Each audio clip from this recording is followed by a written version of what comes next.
اقبال نے کہا تھا حب دولت تلف می سازت زکات، زکات حب دولت کو زائل کرتی ہے، جب اللہ کی راہ میں لٹاؤ گے تو اس سے کم بھی نہیں ہوگا۔ میرے حضور نے 3 چیزیں قسم کر کے کہیں، حضرت ابو کبشہ الانماری رضی اللہ تعالیٰ عنہ سے مروی ہے۔ میرے حضور نے ارشاد فرمایا اگر کوئی شخص کسی کو معاف کر دیتا ہے تو اس کی عزت کم نہیں ہوگی، میں محمد اللہ کی قسم اٹھاتا ہوں۔ دوسری بات میرے حضور نے فرمائی کہ جو شخص مانگنے لگ جاتا ہے، سوال کا دروازہ کھول لیتا ہے، اللہ اس کے لیے محتاجی کا دروازہ کھول دیتا ہے، اس کی کبھی کمی پوری نہیں ہوتی۔ اور تیسری بات میرے حضور نے قسم کر کے کہی ما نقص مال عبد من صدقہ، کہا میں اللہ کی قسم اٹھا کے کہتا ہوں کہ صدقے سے مال کم نہیں ہوتا، صدقے سے مال گھٹتا نہیں ہے۔ تو ایک تو مال بھی نہیں گھٹے گا، یہ ضمانت کس کی ہے؟ میری نہیں ہے، یہ رسول اللہ کی ضمانت ہے۔ ایک تو مال بھی کم نہیں ہوگا، اور دوسرا یہ ہے کہ حب دولت ختم ہوگی۔ حب دولت تلف می سازت زکات، یہ ماہ سیام آ رہا ہے تو زکات سے حب دولت کو کم کیجئے، بلکہ صدقات دیجئے، نفلی صدقات کیجئے، غرباء کی مدد کیجئے، مساکین کی مدد کیجئے، اپنے غریب محتاج رشتہ داروں پہ غور کیجئے، ان کی مدد کیجئے، اپنی ہمسائیگی میں دیکھیے، پردے سے مدد کیجئے، ان کی عزت نفس بھی مجروح نہ ہو۔ یہ جو نمائش لگا کے 10 اخباروں میں چھپوا کے لوگوں کی مدد کرتے ہیں، اس سے گریز کیجئے۔ کبھی سوچیں کہ اگر آج کسی کی بیٹی لائن میں کھڑی ہے تو کل اگر یہ مرحلہ میری بیٹی کے لیے آ جائے تو پھر میرا مزاج کیا ہوگا؟ تو عزت نفس کا خیال رکھیے، لوگوں کی غربت کا تماشا نہ اڑائیے، اور لوگوں کی جو ہے وہ محتاجی کو اپنی تسکین کا ذریعہ نہ بنائیے۔ یہ تو اللہ نے تمہیں دیا اور انہیں نہیں دیا، اور وہ آزمائش کی گھڑی میں کھڑے ہیں، تم ان کے ساتھ کھڑے ہو جاؤ۔ تو لوگوں کی مدد کیجئے، دکھیوں کے کام آئیے، مساجد کی جو ہے وہ تعمیر کیجئے، مدارس دینیا کے ساتھ وابستہ رہیے، اور لوگوں کی فلاح کے لیے، بہتری کے لیے کام کیجئے۔ اللہ نے آپ کو دیا ہے، یہ مال یہاں رہ جانا ہے۔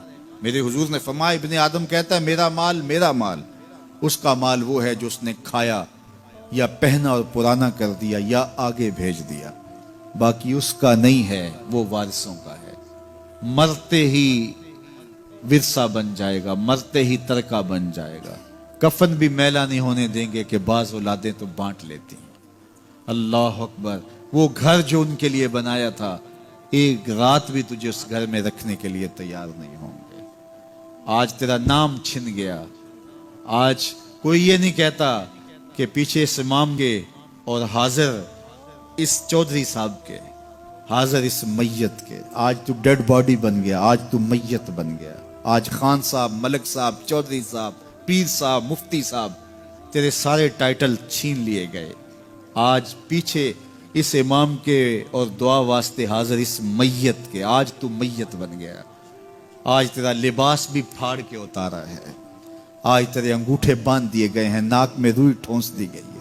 آج تو غسال کے رحم و کرم پہ ہیں، وہ تجھے ادھر الٹ دے یا ادھر پلٹ دے، اب تیرے پاس کوئی اختیار ہی باقی نہیں رہا۔ میاں صاحب بولے جاندی واری ڈرونا بنے ہو تے ہاتھ نہ لاندے ڈرتے۔ آج اولاد بھی دور ہے، پوتے اور پوتیاں بھی ڈرتی ہیں۔ جاندی واری ڈرونا بنے ہو تے ہاتھ نہ لاندے ڈر دے، جنہ لئی تو پاپ کمائے اج کتھے نہیں تیرے کر دے۔ آج سارے چلے گئے، تو آج اپنے ہاتھ سے اپنی زندگی کو سنوارنے کے عمل کی طرف بڑھیں اور راہ خدا میں خرچ کریں، دکھیوں، مجبوروں اور لاچاروں کے کام آئیں۔ اللہ آپ کی مدد کرے گا اور حب دنیا کم ہوگی۔ اللہ تعالیٰ جل شانہ نے سورہ عادیات میں پہلی 5 آیات میں قسمیں کی، پھر 3 آیات میں جو ہے وہ حضرت انسان کی وہ کمیاں، کوتاہیاں جن کی بنیاد پر باقی گناہ سرزد ہوتے ہیں ان کو بیان کیا، اور اس کے بعد پھر علاج بھی قرآن نے بتایا، اور کس قدر اس کو چوٹ لگائی۔ افلا یعلم اذا بعثر ما فی القبور وحصل ما فی الصدور ان ربهم بهم یومئذ لخبیر۔ افلا یعلم اذا بعثر ما فی القبور، اے اکڑ کے چلنے والے، اے ناشکر انسان، اے دولت کے پجاری، وہ وقت یاد کر جب تو قبر سے اٹھایا جائے گا۔ اس وقت کفن بھی چھین لیا جائے گا، اب سب کو چھین لیا گیا، دولت، بینک بیلنس، تیری جائیدادیں، پلازے، گاڑیاں، گھر، کوٹھیاں، بنگلے، سب کچھ یہیں رہ گیا، صرف ایک چادر کفن کی لے کے جا رہا ہے۔ لیکن جب قبر سے اٹھایا جائے گا یہ کفن کی چادر بھی رہ جائے گی، برہنہ اٹھایا جائے گا۔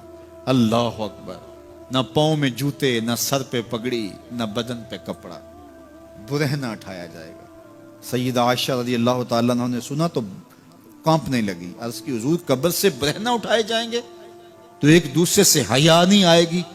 فرمایا عائشہ معاملہ اس سے بھی آگے ہے، کسی کو ہوش ہوگی تو حیا آئے گی، ہوش اڑے ہوئے ہوں گے، خوف قیامت طاری ہوگا، قبروں سے یوں لوگ اٹھائے جائیں گے۔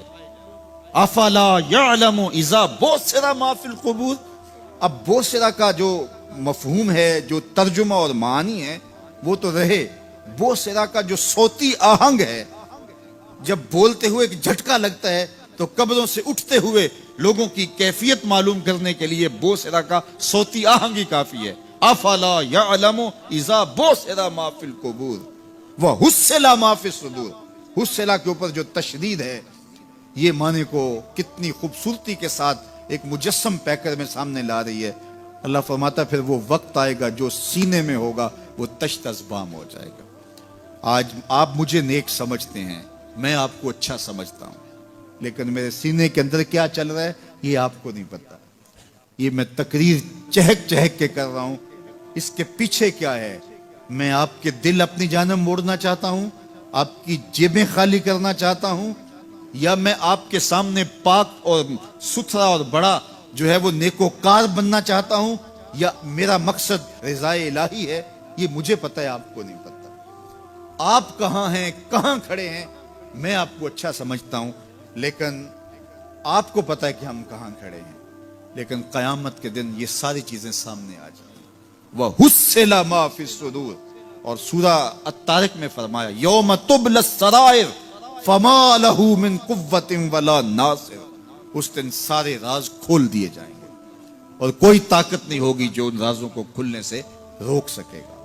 آج طاقتور کی بات نہیں کھلتی اور کمزور کی بات اچھال دی جاتی ہے، لیکن وہ وقت آنے والا ہے یوم تبلی السرائر فما لہ من قوت ولا ناصر، نہ زور کے بل پہ، نہ زر کے بل پہ، نہ کسی اور بل پہ کسی کام کو روکا جا سکے گا، ہر شے تشت ازبام ہو جائے گی۔ وہ کتنا سخت دن ہوگا، اے داور حشر میرا نامہ اعمال نہ پوچھ، اس میں کئی پردہ نشینوں کے بھی نام آتے ہیں، تو وہ کتنا سخت دن ہوگا۔ وَحُصِّلَ مَا فِي الصُّدُورِ إِنَّ رَبَّهُمْ بِهِمْ يَوْمَئِذٍ لَخَبِيرٌ، بے شک ان کا رب اس دن ان سے خوب باخبر ہوگا۔ وہ آج بھی باخبر ہے، لیکن آج کئیوں کو یقین نہیں کہ وہ باخبر ہے، لیکن اس دن سب کو یقین ہو جائے گا کہ میرا رب اس سے باخبر ہے۔ جب پرانی تصویریں چلنا شروع ہو جائیں گی، جب ساری ویڈیو سامنے آ جائے گی، زندگی میں جو کیا، تنہائی میں، اعلانیہ، خفیہ، جہاں جہاں جو کیا، داد عیش دی، سب کچھ تشت ازبام ہوگا، سب کچھ جو ہے وہ سکرین پہ چل رہا ہوگا، کوئی چیز بھی تشت ازبام ہونے سے نہیں رہ جائے گی۔ تو پھر بندہ کہے گا اوہو یہ تو سب میرے مالک کو پتا تھا، لوگوں کی نظروں سے چھپ سکا، رب کی نگاہوں سے تو نہیں چھپ سکا، اس کی نگاہوں سے کون چھپ سکتا ہے؟ یہ یقین آج اپنی روحوں میں اتار لو، اچھی طرح سے جذب کر لو۔ گناہوں سے بچنے کا اکثیر نسخہ ہے یہ یقین کہ میرا رب مجھے دیکھ رہا ہے۔ یہ یقین جب روح میں جم جائے، خیالوں میں اتر جائے، اعتقاد کا پختہ حصہ بن جائے، پھر بند کوٹھڑی میں بھی جرم نہیں ہو سکتا کہ میرا مالک تو مجھے دیکھ رہا ہے۔ آپ دیکھتے نہیں کہ جب ساتوں دروازے بند کر کے بت کے اوپر موٹا کپڑا ڈال کے زلیخا بولی ہے تلک یوسف اب تو آ جاؤ نا، اب تو کوئی نہیں دیکھ رہا، قال معاذ اللہ، تو جناب یوسف نے کہا میں اللہ کی پناہ میں آتا ہوں۔ اللہ اکبر، تو دروازے بند کر کے لوگوں کی نظروں سے چھپ گئی ہے، اور بے نور آنکھیں رکھنے والے اس پتھر کے بت سے بھی حیا کرتی ہے اور اس پہ بھی پردہ ڈال لیا ہے۔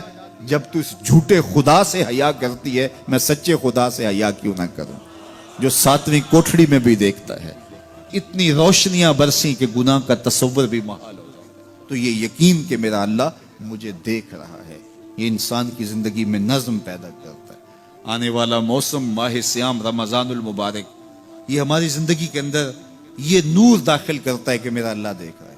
کڑکتی دھوپ، برستی گرمی، زباں کانٹا، ہونٹ خشک، گلا خشک، دروازہ مکفل، ٹھنڈا پانی دستیاب، لیکن ایک گھونٹ بھی حلق سے نیچے نہیں اتارتے کہ میرا اللہ دیکھ رہا ہے. وضو کرتے بھی احتیاط کرتے ہیں کہ میرا اللہ مجھے دیکھ رہا ہے. کرتے ہیں کہ نہیں کرتے؟ یہ نور ملتا ہے کہ نہیں ملتا؟ اس کو پھر جذب کر لینا چاہیے تاکہ یہ زندگی میں چھا جائے. کیونکہ جو رمضان میں دیکھتا ہے وہ غیر رمضان میں بھی دیکھتا ہے. اور پھر پانی نہیں پیتے کہ اللہ دیکھ رہا ہے، کھانا نہیں کھاتے اللہ دیکھ رہا ہے، لیکن جب آنکھ بھٹکتی ہے تو اس وقت اللہ نہیں دیکھتا. جب خیال بہکتا ہے تو اس وقت اللہ نہیں دیکھتا. رشوت میز کے اوپر سے لے رہے ہوں یا نیچے سے لے رہے ہوں تب نہیں اللہ دیکھ رہا ہوتا.